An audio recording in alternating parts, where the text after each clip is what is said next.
Hello and welcome to Tales from the Unknown. My name is Zach and I am currently on a quest to find the greatest tabletop monsters, and today that quest takes us into the deepest, darkest parts of the woods, the places you dare not go alone, the places filled with ancient secrets and the whispers of old forgotten gods. Today we are talking about the Antler Wraith of Dolmenwood, so let us begin.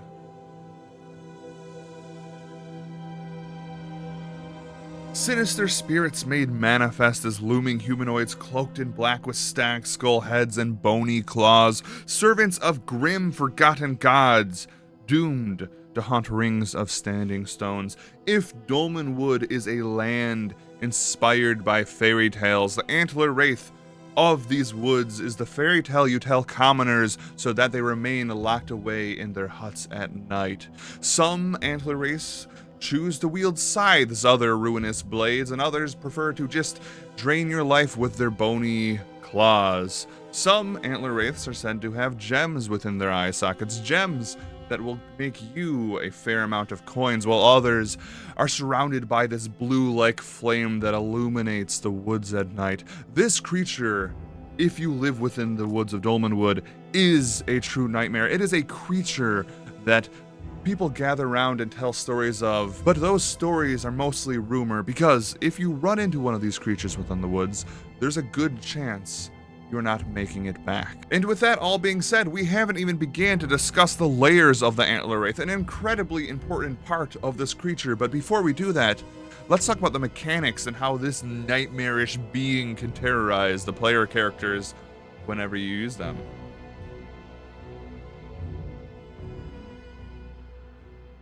Starting at the top, we have the undead trait, because obviously, you know, the blue flame glowing stag skull bony clawed creature is undead, and what that means for the Antler Wraith is that it is silent before attacking, it is immune to biological effects, and it is also immune to mind-altering effects, meaning that unless you are an old forgotten god, you're not going to be able to control this creature, and it is most likely going to get the jump on you. After that, we have immunities. This creature can only be harmed by silver weapons, magic, or magic weapons, meaning if you are a group of commoners, you have heard the nightmarish fairy tales, you have gone and decided to take out one of these creatures by yourself, well, that is going to go very, very poorly for you. Also, it means if you are low-level adventurers, you're going to have a very hard time trying to fight one of these things, so please just run away, you know, just run.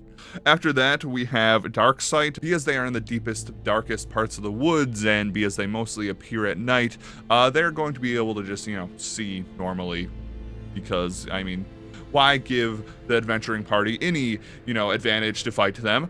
After that, we have Life Drain. Like I said previously, these creatures have different weapons. They also have their bony claw, but when they attack you, they aren't just attacking your hit points, they're actually going after your constitution stat, your constitution score. So, you know, that number that's like way lower than your hit points, probably like, you know, a 10 or 11. Yeah, that's what this thing is attacking. Once again, very, very terrifying monster. Very hard to kill, but very easy to be killed by.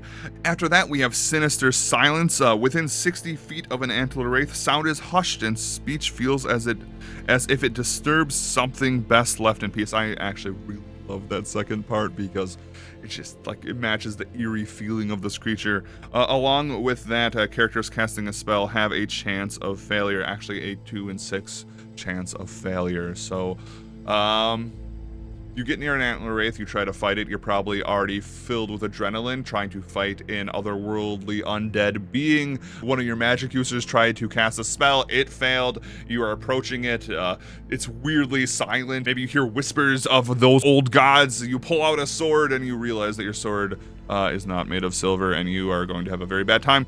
After that, we also get Dormant during the day, so good news. If you do find yourself in the lair of an Antler Wraith during the day, they actually are seen manifesting as cold mist around the stones they guard. But you should know if those stones or the treasure hoards, which there are treasure hoards in their lairs, we'll get to that in a bit, are disturbed, they will appear. So be smart about it. And then last but not least, which is like less of a mechanic but just a thing to know about this creature, is that sacrificial victims. Antler Wraiths seek out warm-blooded sentients whom they drag to their stones for sacrifice. Sacrificed victims are buried in the vicinity of the stone circle along with their possessions and treasures. And that's really the mechanics. I do want to note one other thing. Encounters with them is 2d4, so meaning at the most, you will be fighting 8 of these, and at the minimum, you will be fighting 2 Antler Wraiths if you do find yourselves, running into them. And if they are in their lair, it is always a guaranteed 6 of them. Fun, right?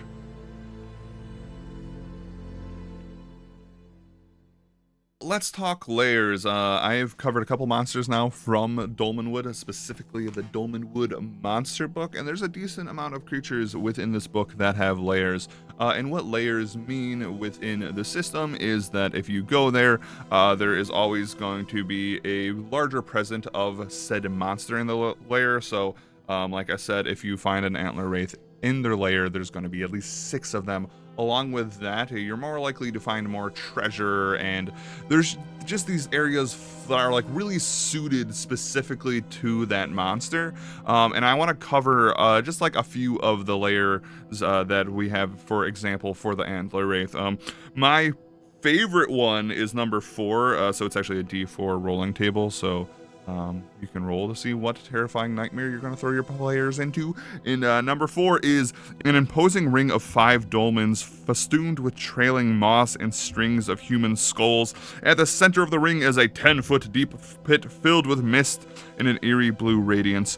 The Wraith's victims and their treasures are cast into the pit. Anyone climbing down must save versus spell or be reduced to terrifying babbling for 1d6 days. So, the great thing about these layers is it gives your players a reason to want to go there, and that's kind of what I'm going to talk about more into when I talk about what makes the Antler Wraith so great.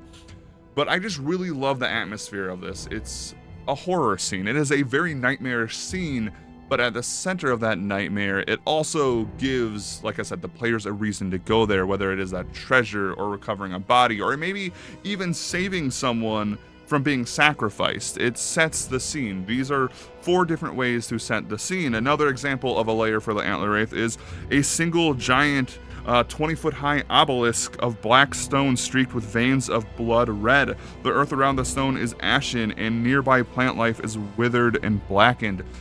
These are scene setters. If your players walk up to a hill and they see a 20-foot tall black obelisk where all the plants around it are dead and ashen, they have that feeling of silence with the Antler Wraith's, sinister silence. That's a scene. That is something that is going to get the adventurers' heart pumping and their adrenaline going, and it's also going to make your players really be like, okay, things are about to get really real, which leads into why I think the Antler Wraith is such a great monster. And that is because on its sheet, it looks almost unkillable. It looks like it will destroy anyone who dare goes and approaches its stones. But with that all being said, it's all very telegraphed. During the day, the Antler Wraith is a cold mist.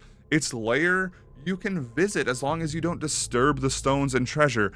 Your party, your adventurers, can get an idea of what they're going up against before they deal with one of these creatures. This isn't a creature that you're going to want to just throw in as a random encounter, or if you do, you are going to want to throw it in as a random encounter in which the players are witnessing it from far away, and then maybe their first encounter, they run into the Antler Wraith, realize that they can't damage it, run away, and then, they have time to plan.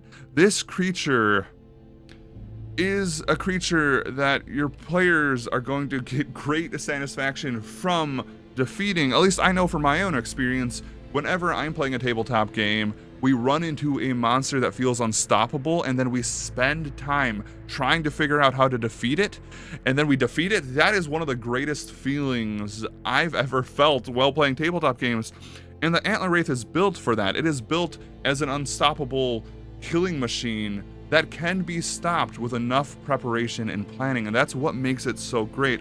Along with that, it is just a great atmosphere creature. You know, its layers, its entire vibe, its blue flames, its scythes, its bony claws, its silence.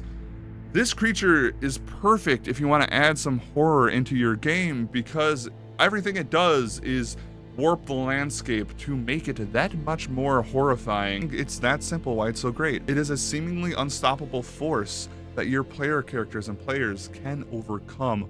And also, like, their layers are filled with treasure. I kind of mentioned that earlier. I mean, it is the treasure of those who have been sacrificed, so your player characters are going to have to deal with the ethics of that. And yeah, that's really all I have to say about this creature. It's terrifying, it's wonderful, it is a great, you know, thing for your player characters to overcome. And yeah, let me know what you think about this creature down below. If you have creatures you want me to talk about in this series, please let me know. I got about 1 or 2 more videos about the creatures of Dolmenwood that I want to talk about, and then we are going on a journey far, far away. I've already planned out the next system we're going to be talking about, and I'm very excited. And yeah, thank you so much for watching. This is still a very new series, so if you have any thoughts on how I can improve these videos, please let me know. And as always, thank you so much for watching, and be excellent to each other.